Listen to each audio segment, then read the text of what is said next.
je vous procurerai le repos.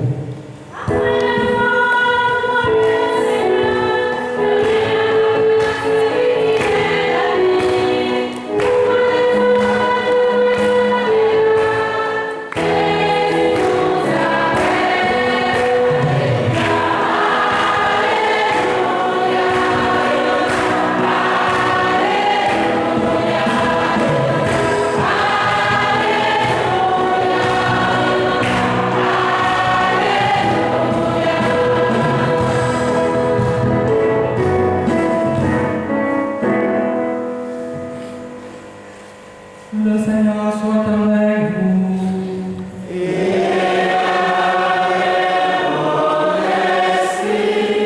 Bonne nouvelle de Jésus-Christ selon saint Matthieu.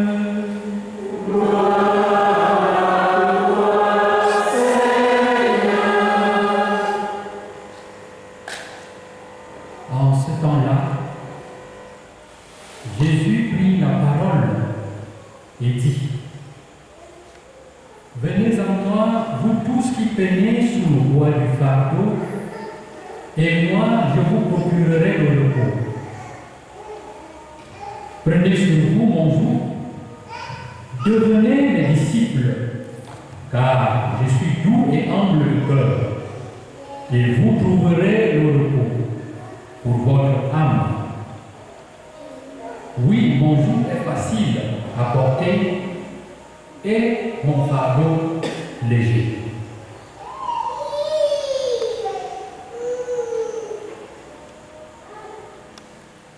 Acclamons la parole de Dieu.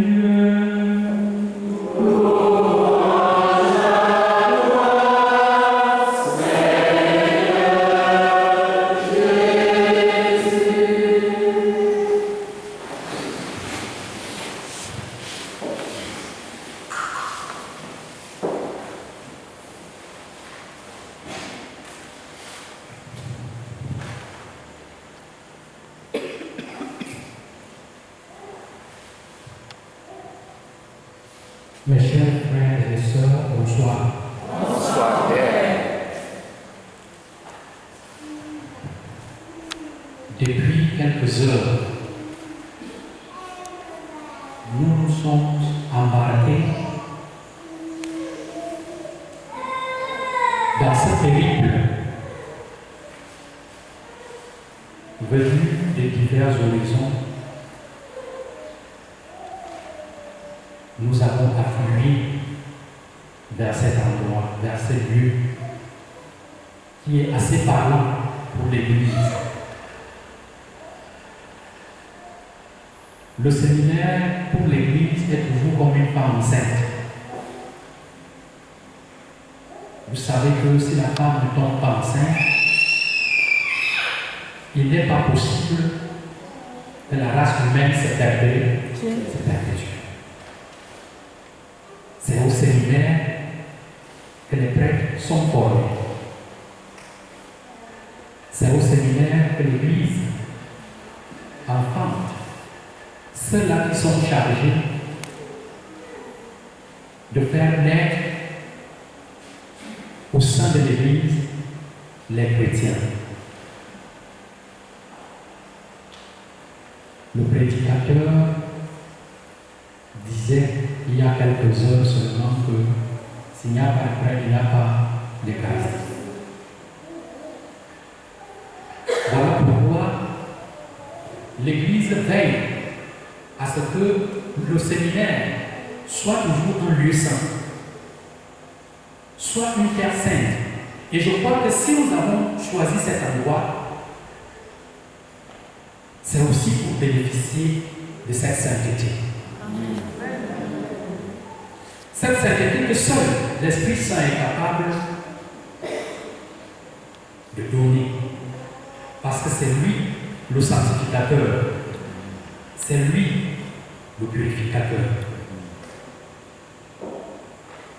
Et évidemment, il n'est pas possible, dit Jésus, que quelqu'un vienne à moi s'il n'a pas senti cette étincelle au fond de soi, cette étincelle allumée par l'Esprit. Cela signifie que Dieu a appelé chacun d'entre vous individuellement. Cela signifie que Dieu se soucie de chacun d'entre nous individuellement. Dieu veut vivre en chacun d'entre nous individuellement. Alors nous ne devons pas perdre cette chance. Et je crois que ce que je venais de dire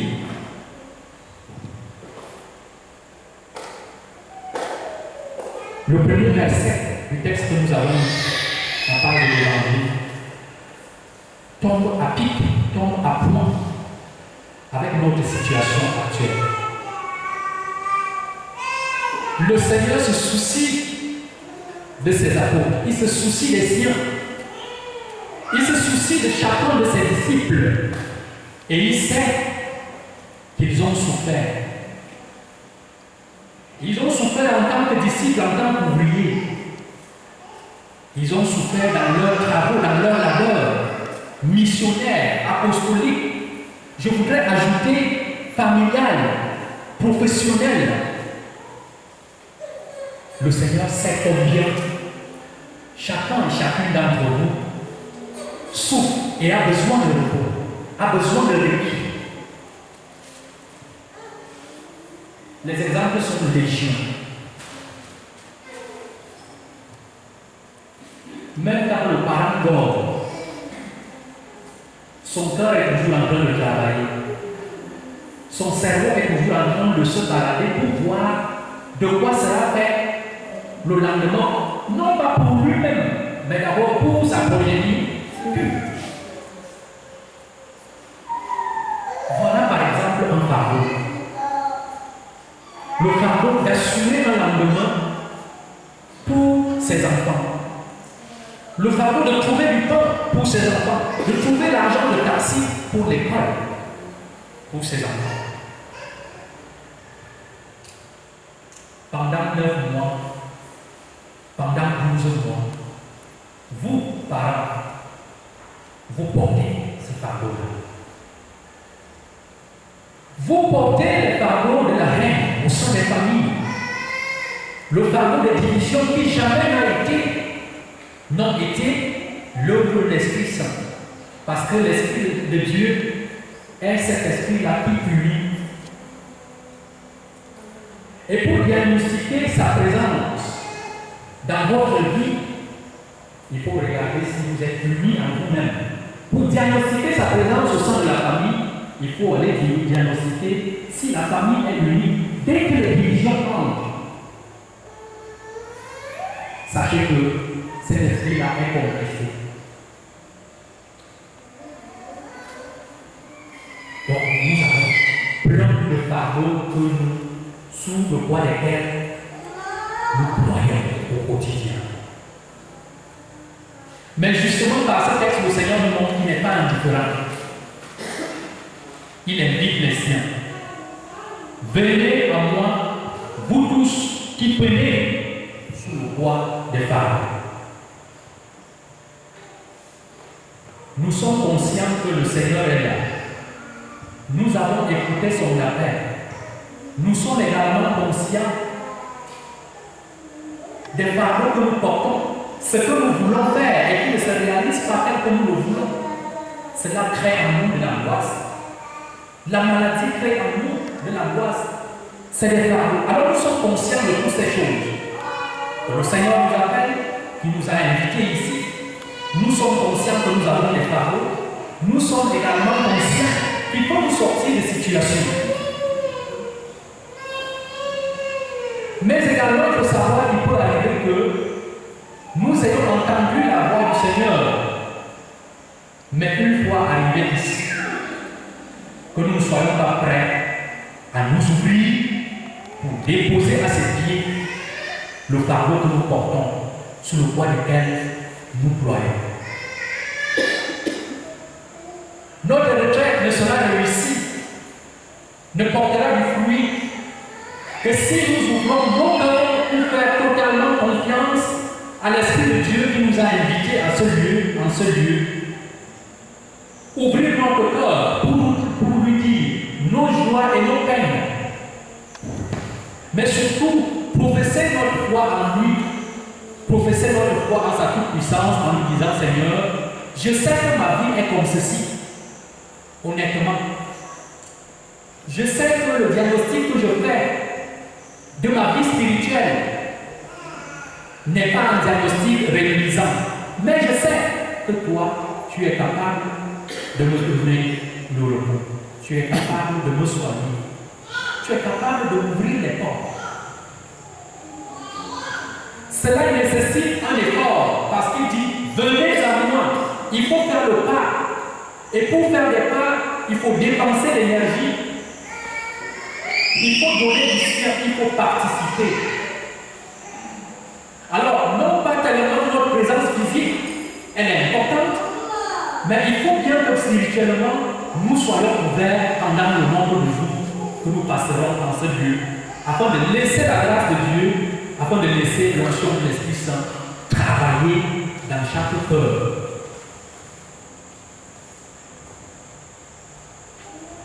Un cœur fermé ne peut pas recevoir la grâce de Dieu. Un cœur hypocrite envers lui-même ne peut pas recevoir cette grâce que Dieu voudrait nous offrir. Le pas que Dieu nous demande de faire, c'est cette ouverture. Ouverture sur notre propre vie. Ouverture sur les joies et les peines que nous rencontrons. Ouverture en vue de la conversion de ceux dont nous sommes capables pour que les choses aillent bien. Loué soit Jésus-Christ. Amen.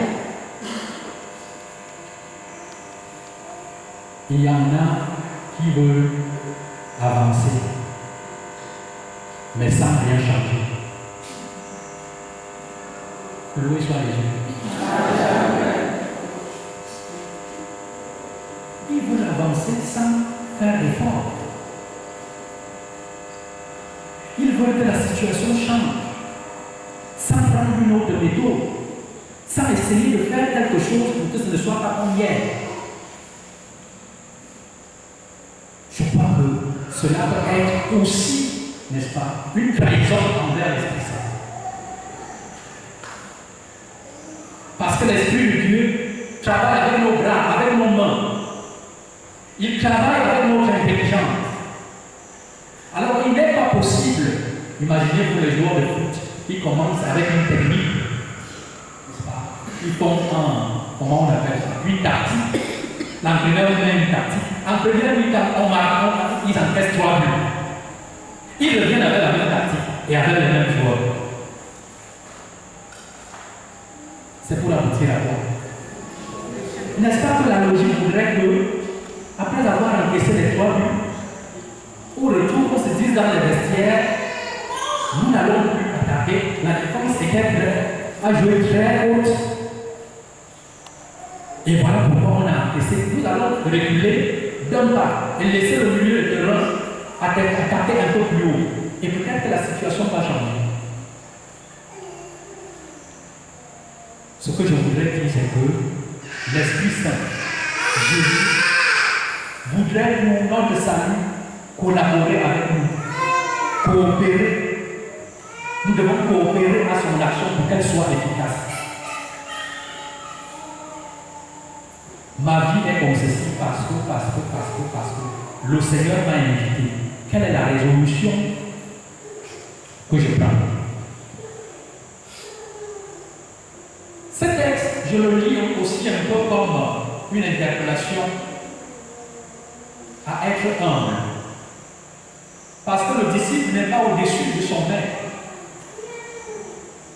Pour savoir qu'un disciple a réussi, il doit ressembler à son maître. Le Seigneur nous dit comment il est. Il nous dit qu'il est doux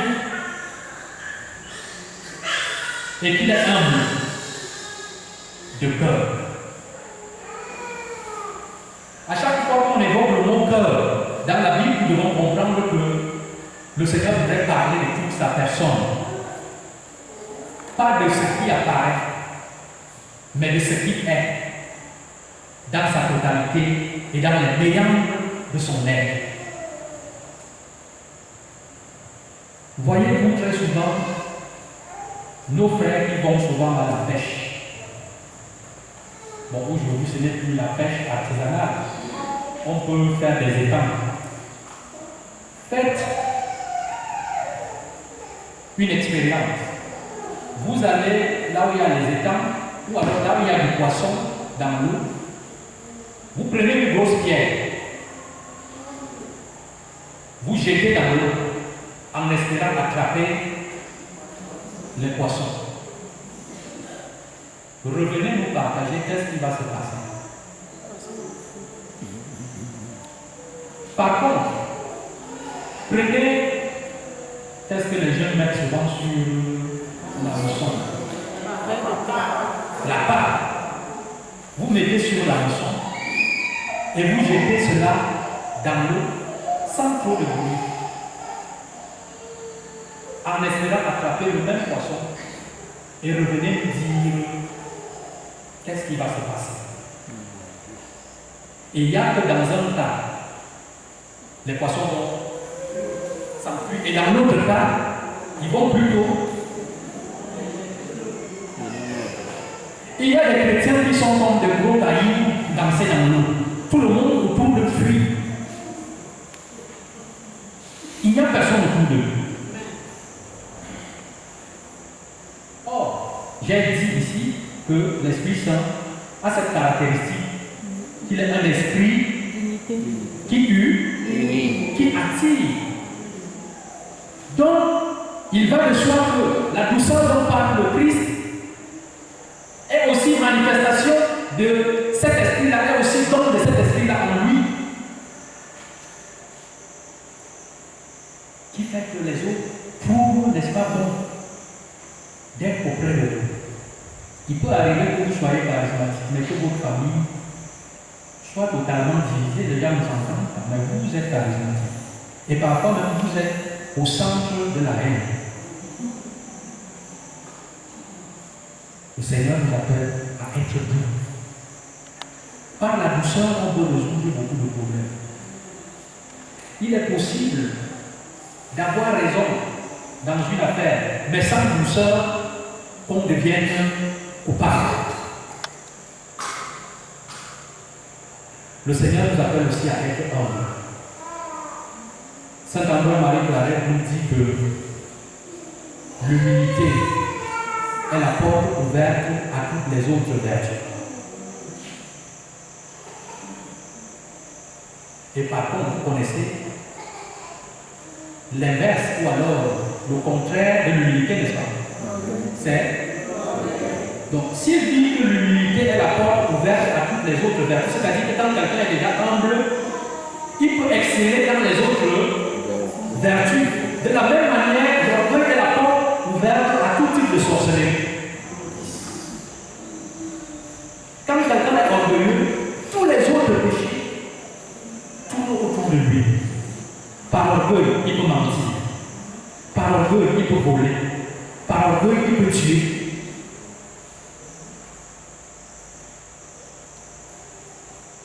Donc nous devons faire attention. C'est un contexte, mon père, mais très profond. On n'a pas besoin d'avoir de lire un chapitre. Je crois que c'est un verset. Un seul. Ce verset devrait nous aider à entrer profondément et spirituellement dans la retraite que nous sommes venus faire. En nous ouvrant à la grâce de l'Esprit. Le lieu, lui, est déjà là.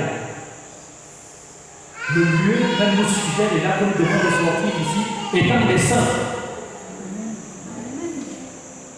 Mais nous devons faire notre part. Venez, venez à moi. Ce venez à moi, là, doit être avec notre pensée, avec notre cœur, avec nos sentiments, avec nos goûts. Nous devons travailler à ce que mes goûts viennent ici, devant le Christ. Que mon cœur soit ici avec le Christ. Que mes pensées soient ici devant le Christ. Lui seul est capable de corriger celles qui sont faussées, celles qui pèsent. Ces soucis que j'ai, qui pèsent sur moi, il est capable de m'aider à me relever. Mais je dois être prêt aussi à m'ouvrir et à collaborer à ce projet qu'il a pour chacun et chacune d'entre nous. La Vierge Marie a su le faire. Les saints et les saintes ont su le faire. Nous demandons aussi leur secours et leur intercession. Je vous salue Marie. Pleine de grâce.